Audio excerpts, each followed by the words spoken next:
Bonjour à tous et bienvenue dans ce nouvel épisode de Pourquoi Padre. Nous avons aujourd'hui cette question d'Alain, 37 ans, qui nous demande tout simplement pourquoi prier pour les âmes du purgatoire. Alors déjà, de quoi parlons-nous en évoquant le purgatoire?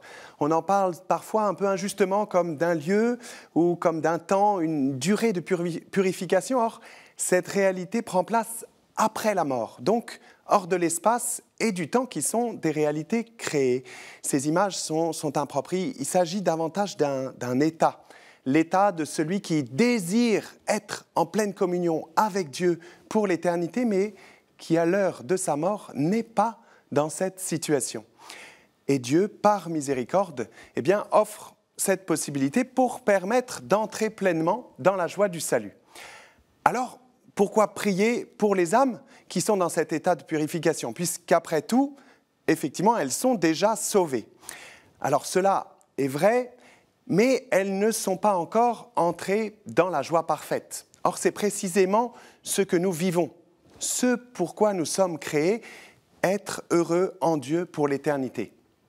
Il y a donc en ces âmes quelque chose d'inachevé dans leur chemin de salut et de sanctification. Or, nous sommes solidaires, nous sommes membres d'un même corps. Nous, ici-bas, sur cette terre, les saints déjà entrés dans la gloire, et puis ces âmes qui vivent dans cet état de purification. Nous sommes donc tous appelés à prier les uns pour les autres. Et l'objet de notre prière, quelle qu'en soit la forme, vise normalement toujours le plus grand bien de ceux pour qui nous prions. Ce que nous désirons, c'est la sainteté, c'est-à-dire la vie éternelle en Dieu. Et donc nous prions pour ces âmes qu'il leur soit donné d'entrer dans la joie parfaite. Alors le moyen le plus parfait, le moyen par excellence d'appeler pour chacune de ces âmes des défunts, et plus spécialement celles que nous portons dans nos prières, celles de nos proches, c'est d'offrir le sacrifice eucharistique à leur intention, afin que les bienfaits de cette célébration du mystère du Christ, mort et ressuscité, s'étendent à ces âmes qui ne peuvent plus profiter directement de la grâce des sacrements après leur mort. La communion des saints, donc, se manifeste dans chaque célébration eucharistique. Nous prions pour les défunts et tous les saints du ciel prient avec nous.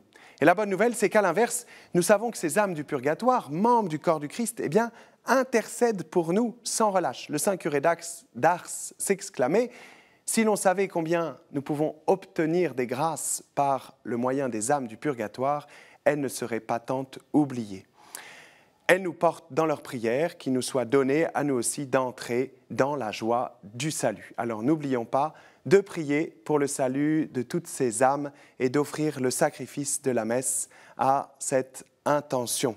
Merci Alain pour cette question. Merci à vous tous pour vos questions que vous pouvez envoyer à l'adresse pourquoipadre@kto.tv.com ou sur les réseaux sociaux, bien sûr. Et puis vous retrouvez cette vidéo, toutes les vidéos sur ktotv.com. À très bientôt.